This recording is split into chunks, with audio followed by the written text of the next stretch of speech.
Dear viewers, আমরা আজকে শিখব ইন্টারোগেটিভ প্রোনাউন সম্পর্কে।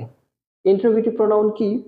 যে প্রোনাউন দ্বারা কোনো প্রশ্ন জিজ্ঞাসা করা হয় তাকে ইন্টারোগেটিভ প্রোনাউন বলে। From this content, we will try to learn about 5 interrogative pronouns. The first of all, who. Who এর বাংলা অর্থ কে বা কারা। Who কখনো সিঙ্গুলার হিসেবে ব্যবহৃত হয়, আবার কখনো কিন্তু প্লুরাল হিসেবে ব্যবহৃত হয়। হু ইজ দ্য বয়, এখানে কিন্তু সিঙ্গুলার হিসেবে আমরা ব্যবহার করেছি। হু আর দ্য বয়েজ, এখানে প্লুরাল হিসেবে হু ব্যবহৃত হয়েছে। হু কামস হিয়ার, এখানে কিন্তু হু যে রিলেটিভ প্রোনাউনটা এখানে সিঙ্গুলার হিসেবে ব্যবহৃত হয়েছে। হু কাম হিয়ার, এখানে প্লুরাল হিসেবে ব্যবহৃত হয়েছে।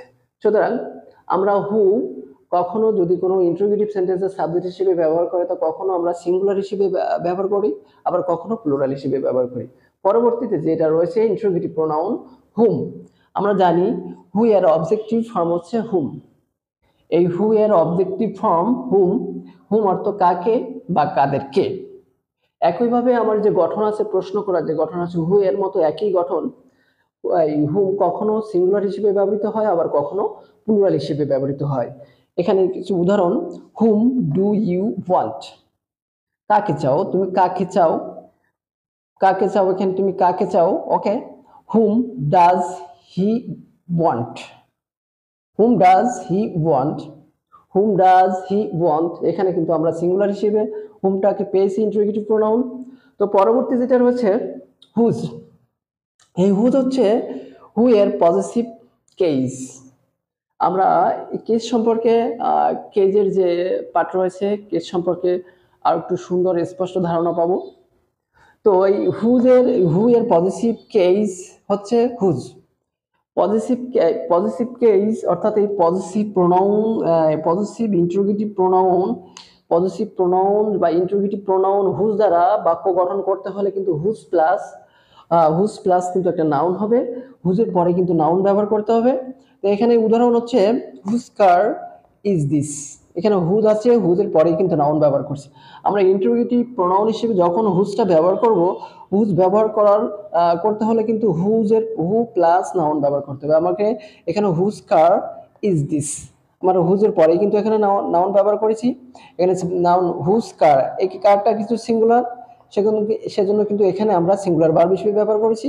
একইভাবে হুজ বুকস, আমরা কিন্তু এখানে প্লুরাল হয়ে গেল, বুকস মানে প্লুরাল, তাহলে হুজ বুকস আর দিস, এই বইগুলো কাদের। ওকে, আমরা এখানেও কিন্তু ভার্বটা প্লুরাল হয়ে গেছে। পরবর্তীতে যেটা আসছে হোয়াট। আমরা হোয়াট সম্পর্কে জানি, কোনো কিছু সম্পর্কে, কোনো বিষয় সম্পর্কে, কোনো কিছু সম্পর্কে জানতে চাওয়া হয়, হোয়াট ইজ হিজ নেম। আমরা কিন্তু এখানে হোয়াট, একইভাবে হোয়াট সিঙ্গুলার আবার প্লুরাল হিসেবে ব্যবহৃত হয়। এখানে হোয়াট ইজ হিজ নেম আমরা কিন্তু এখানে সিঙ্গুলার হিসেবে ব্যবহৃত হচ্ছে। হোয়াট আর দে, এখানে কিন্তু আমরা হোয়াটটা কিন্তু প্লুরাল হিসেবে ব্যবহার করেছি। হোয়াট ডু ইউ ওয়ান্ট, এখানেও কিন্তু প্লুরাল হিসেবে ব্যবহৃত হয়েছে। আরেকটা একইভাবে হুইচ আছে।